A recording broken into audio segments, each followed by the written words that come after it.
तर प्रीती आणि नेस यांचं अफेअर 5 वर्ष चाललं. हे बॉलिवूडचं हॉट कपल म्हणून गणलं जात होतं. मात्र 2009 मध्ये त्यांच्या प्रेमात असं काही वादळ आलं की त्यांच्या प्रेमाची नौका पोलीस ठाण्याच्या किनाऱ्याला लागली.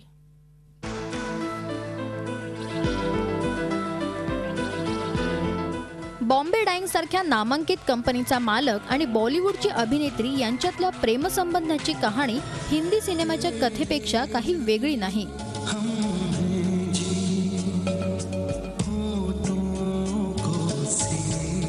2004 मध्ये रुपेरी पडद्यावरच्या या जाराने सिने रसिकांना वेड लावलं होतं. त्यातच ही जारा वास्तवात एका व्यक्तीच्या प्रेमात पडली होती आणि ती व्यक्ती होती नेस वाडिया. जेव्हा सुनामीचा तडाखा थायलंडला बसला होता त्यावेळी तिथे अडकलेल्या प्रीतीची नेसने मदत केली होती. त्यानंतर पुढे त्यांच्या भेटीचा सिलसिला सुरू झाला.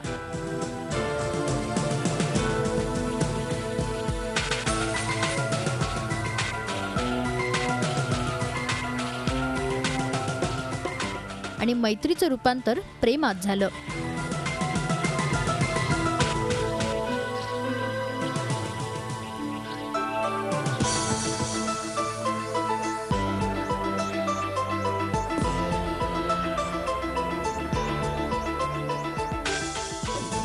ख्वाबों के राजकुमार का अच्छा मैं तो 11 साल की थी 10-11 इयर्स की जब मैंने लिखा था प्लीज. अरे तो 11 साल में ये लगते थे आपके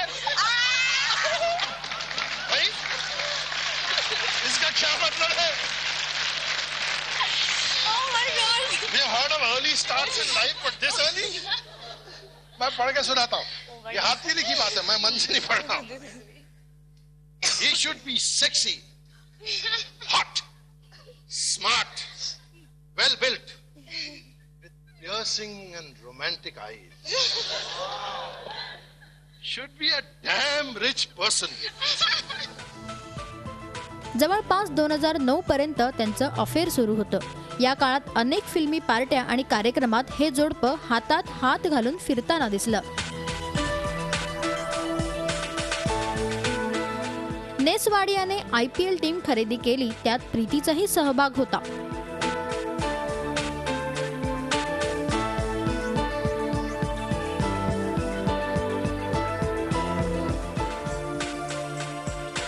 मात्र 2009 मध्ये हे कपल वेगळं झाल्याची चर्चा सुरू झाली.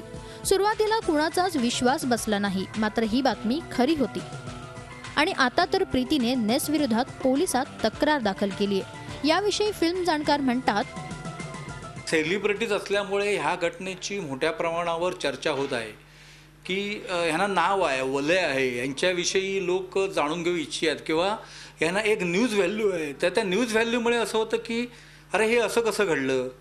परंतु अशा पद्धतीच्या घटना ह्या दशकामध्ये समाजाच्या विविध स्तरांमध्ये घडत आहेत. काहींची चर्चा होते, काहींची त्या वर्तुळापुरती चर्चा होते.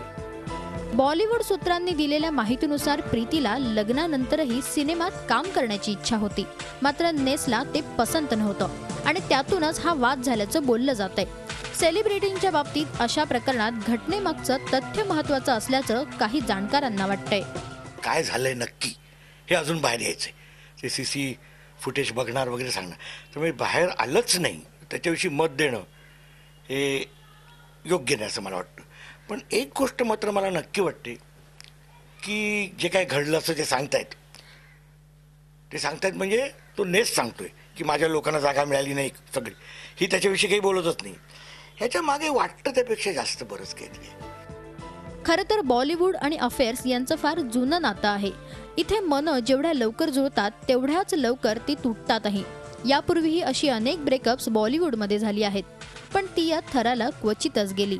दिलीप कुमार मधुबालाबद्दल अजूनही चर्चा होते का राजेश खन्ना अंजू महेंद्रबद्दलही खूप आजही रकानेच्या रकाने भरल्या जातात. त्या धर्मेंद्र हेमा मालिनी जे लग्न केलं, म्हणजे धर्मेंद्र विवाहित असून सुद्धा हेमाजींनी पती म्हणून धर्मेंद्रला स्वीकारणं. आता अशा अनेक प्रकारच्या घटना घडलेल्या आहेत. प्रीती आणि नेस यांचं अफेअर बरीच वर्ष टिकलं, मात्र त्यांच्याविषयीच्या अनेक अफवा बऱ्याच काळापासून सुरू होत्या आणि त्या अफवाही त्यांच्या ब्रेकअपसाठी कारणीभूत असल्याचं बोललं जातंय. बॉलिवूडच्या सेलिब्रिटींची नाती काही वेगळीच असतात असं फिल्म जाणकारांना वाटतंय. त्यांच्या ज्या कन्सेप्ट आहेत ना, या आपल्याला कळणं आणि कळल्यावर पटणं अवघड आहे जरा. त्यांचं नाही होत, त्यांना तेवढी गरज वाटत नाही. काय गंमत आहे, एक कंपॅनियनशिप. आपल्याकडे साधारण आपली मानसिकता अशी असते की मॅरेज इज फॉर कीप्स, मेल्यानंतरच तुम्ही हे होणार. त्यांचं तसं नाही, त्यांच्या समोर उदाहरण आहेत.